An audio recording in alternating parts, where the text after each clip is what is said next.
Hello students. तो स्वागत है आप सभी का इस वीडियो में, जिसमें हम लोग पढ़ रहे थे 10th क्लास की गणित चैप्टर 1, जिसका नाम है वास्तविक संख्याएं, और इसे हम लोग अंग्रेजी में रियल नंबर्स कहते हैं। यह रियल नंबर्स का वीडियो पार्ट 5 है और यह भी बेसिक है। ठीक है, तो चलिए इस वीडियो में हम लोग पढ़ेंगे भिन्न संख्याएं और अपरिमेय संख्याएं। तो स्टूडेंट्स, आप लोग इस वीडियो को अंत तक देखिए। अगर आप वीडियो अंत तक देखते हैं तो आप बहुत ही अच्छे से जो भी टॉपिक पढ़ाएंगे उसे आप समझ पाएंगे। ठीक है, तो चलिए इस वीडियो को स्टार्ट करते हैं और देखते हैं आज का पहला टॉपिक भिन्न संख्याएं। ठीक है, देखिए स्टूडेंट्स, आज का टॉपिक है भिन्न, जिसको अंग्रेजी में हम लोग फ्रैक्शन बोलते हैं। क्या बोलते हैं? फ्रैक्शन। ठीक है, देखिए इसका डेफिनेशन है किसी धनात्मक पूर्णांक x में दूसरे धनात्मक पूर्णांक y से भाग देने पर प्राप्त संख्या x बटे y को भिन्न कहते हैं। किसी धनात्मक पूर्णांक x दूसरे धनात्मक पूर्णांक y से भाग देने पर प्राप्त x बटे y को भिन्न कहते हैं। यानी कि एक संख्या x है और दूसरी संख्या क्या है? तो y है। और ये दोनों कैसी संख्याएं हैं? तो धनात्मक संख्याएं हैं, यानी कि प्लस की पूर्णांक संख्या है। ठीक है ना? तो x में y से जब भाग दिया जाता है तो हम लोग इसको लिखते हैं x बटे y, और इसी को हम लोग कहते हैं भिन्न। क्या कहते हैं? भिन्न कहते हैं। ठीक है, और x बटे y में देखिए यहाँ पर बोला गया है x बटे y में x को अंश तथा y को हर कहते हैं। यानी कि इसमें जो x है इसे अंश कहेंगे और हर कहेंगे y को। ठीक है, यानी कि जो ऊपर रहता है उसको हम लोग अंश कहते हैं और जो नीचे रहता है उसे हम लोग हर कहते हैं। ठीक है, इस चीज को आप लोग याद रखिएगा।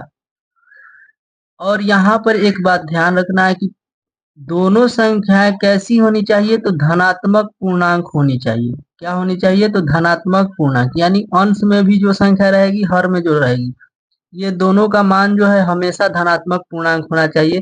तो ही हम लोग कहेंगे इस रूप में जो संख्या रहेगी उसे भिन्न कहेंगे। ठीक है ना? तो इस चीज को आपको ध्यान रखना है। देखिए यहाँ पर बोला गया है जैसे में 1/2, तो देखिए यहाँ पर ये भी प्लस में है और ये भी प्लस में है। तो 1/2 जो है भिन्न संख्याएं है। 3/5 ये भी दोनों प्लस में है, यानी कि x के स्थान पर देखिए x जो ऊपर है उसके स्थान पर 3 है और y जो नीचे है इसके स्थान पर 5 है। तो यहाँ पर x और y दोनों का मान क्या है? धनात्मक है, यानी प्लस में है। तो हम लोग कहेंगे 3/5 जो है भिन्न संख्या है। ठीक है, उसके बाद 11/13 भी आप समझ सकते हैं। इसी तरह से -3/-4, लेकिन आप सोचेंगे कि यहाँ पर -3 तो धनात्मक पूर्णांक नहीं है और -4 भी धनात्मक पूर्णांक नहीं है। लेकिन आप इसे इस तरह से सोच सकते हैं कि माइनस से माइनस कैंसिल हो जाता है, तो बचेगा क्या? तो 3/4 बचेगा। और यहाँ से 3/4 आप देख पा रहे हैं कि दोनों धनात्मक है, और इसलिए यह भी, यानी कि -3/-4 भी कैसी संख्या है? तो भिन्न संख्या है। ठीक है, और 5/8 ये भी भिन्न संख्या है। ठीक है, अगर आपसे पूछ दिया जाए 5/8 में अंश क्या है, तो अंश हो जाएगा 5 और हर क्या हो जाएगा? 8। ठीक है, इसे आपको याद रखना है। ठीक है, और इसके बाद एक नोट है, इसे भी आप लोग याद रखिएगा। देखिए यहाँ पर बोला गया है नोट नंबर 1 में, भिन्न हमेशा धनात्मक होता है। यानी कि भिन्न को आप माइनस में नहीं लिख सकते हैं। यानी कि जैसे में मेरा कहना है कि माइनस में x/y अगर आपसे कोई पूछे कि यह भिन्न है या नहीं है, तो यह भिन्न नहीं है, क्योंकि भिन्न में दोनों संख्याएं जो है धनात्मक होनी चाहिए। इस वजह से यह भिन्न नहीं है। तो यह कैसी संख्या है, यानी कि यह जो है परिमेय है। क्या है? परिमेय संख्या है। और अगर कोई संख्या x बटे y में है तो यह भिन्न तो है, यह भिन्न है, यह भिन्न है, और साथ में यह परिमेय संख्या भी है। ठीक है, तो आपको ध्यान रखना है कि भिन्न जो होता है परिमेय संख्या होता है, और जो परिमेय संख्या होता है वह भिन्न नहीं होता है। मतलब कहने का मतलब है कि परिमेय संख्या भिन्न भी हो सकता है, लेकिन भिन्न जो है परिमेय संख्या हो यह आवश्यक नहीं है। ठीक है, देखिए यहाँ पर बोला गया है प्रत्येक भिन्न एक परिमेय संख्या होता है। जैसे मान लीजिए ये सभी संख्याएं जो है, ये प्रत्येक भिन्न जो है 1/2, 3/5, 11/13, -3/4, 5/8, प्रत्येक भिन्न एक परिमेय संख्या होता है। यानी कि ये सभी संख्याएं जो है परिमेय संख्या है, परंतु प्रत्येक परिमेय संख्या एक भिन्न नहीं होता है। जैसे मान लीजिए हमने लिख लिया -3/5। अगर हम आपसे पूछें कि क्या यह भिन्न है, तो आप बोलेंगे कि यह भिन्न नहीं है, क्योंकि एक संख्या जो है निगेटिव है, माइनस में है, इस वजह से यह भिन्न नहीं है। लेकिन यह परिमेय संख्या है, और यह परिमेय संख्या तो है, यह परिमेय है, लेकिन लेकिन क्या नहीं है, तो भिन्न नहीं है, भिन्न नहीं है। ठीक है, हम लोग ऐसे समझ सकते हैं। ठीक है, तो उम्मीद करते हैं कि आपको यह दूसरा नोट भी समझ में आया होगा। देखिए यहाँ पर तीसरा नोट बोला गया है, दो परिमेय संख्याओं का जोड़, घटाव, गुणा व भाग भी एक परिमेय संख्या होता है।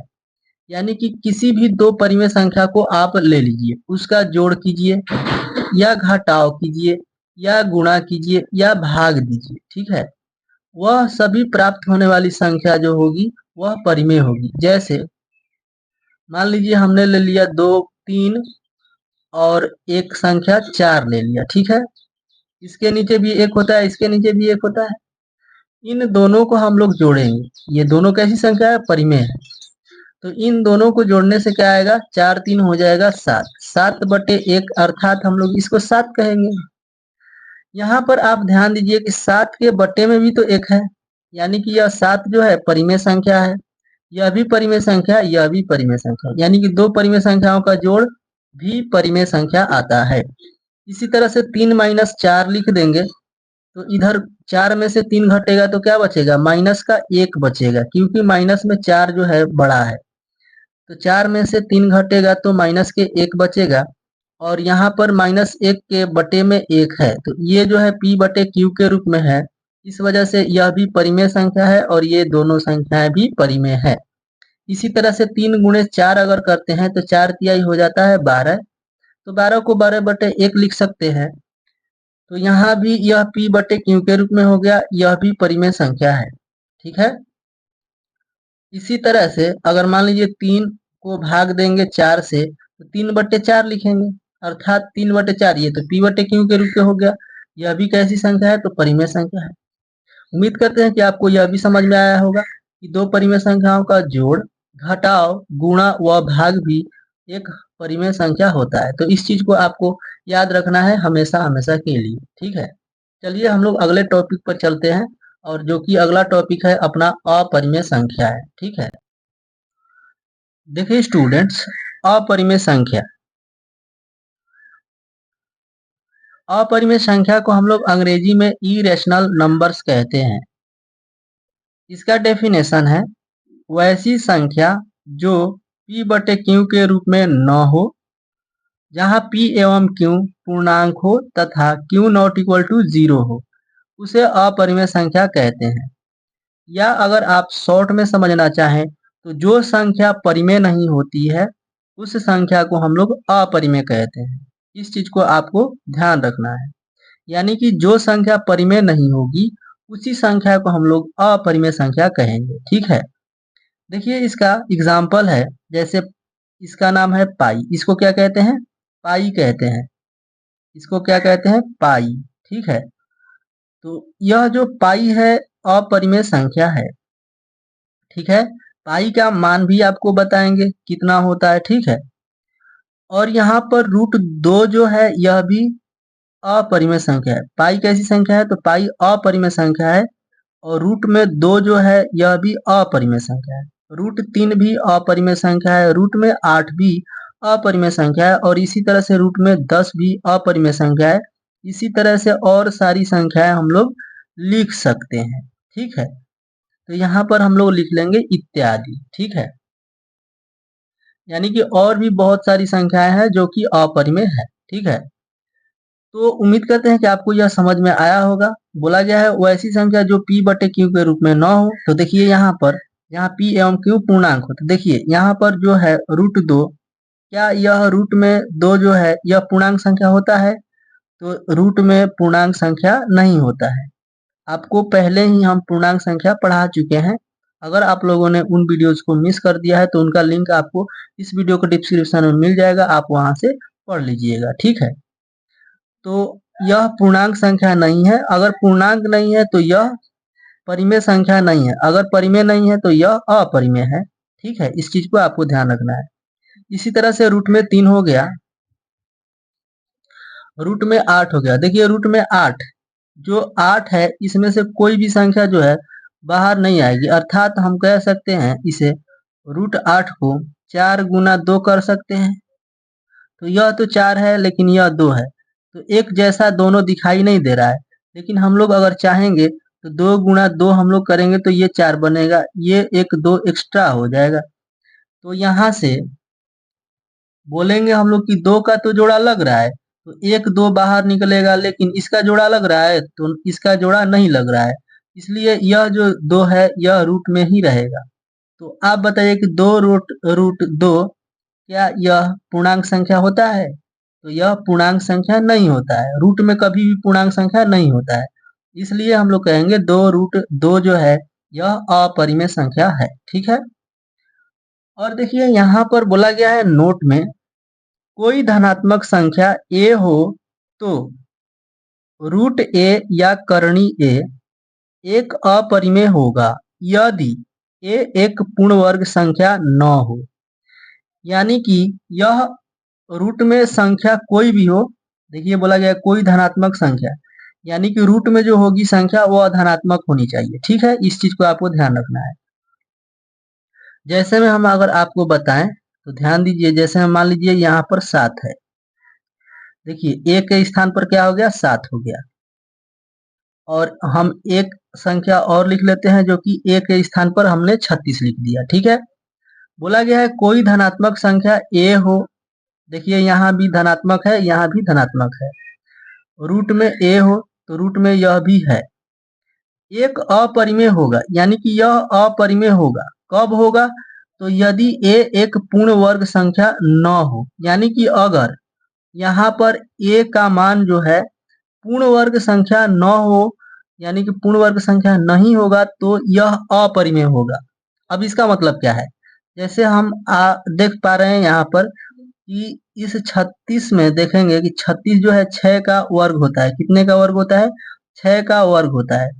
तो जो संख्या किसी संख्या का वर्ग होता है उसी संख्या को हम लोग कहते हैं पूर्ण वर्ग संख्या। तो यह 36 जो है यह पूर्ण वर्ग संख्या है। तो यहाँ पर बोला है कि पूर्ण वर्ग संख्या न हो, तो यह तो पूर्ण वर्ग संख्या है क्योंकि 6 का यह वर्ग है। तो जो संख्या 6 का वर्ग है यह पूर्ण वर्ग है, अर्थात 16 भी रूट में रहेगा।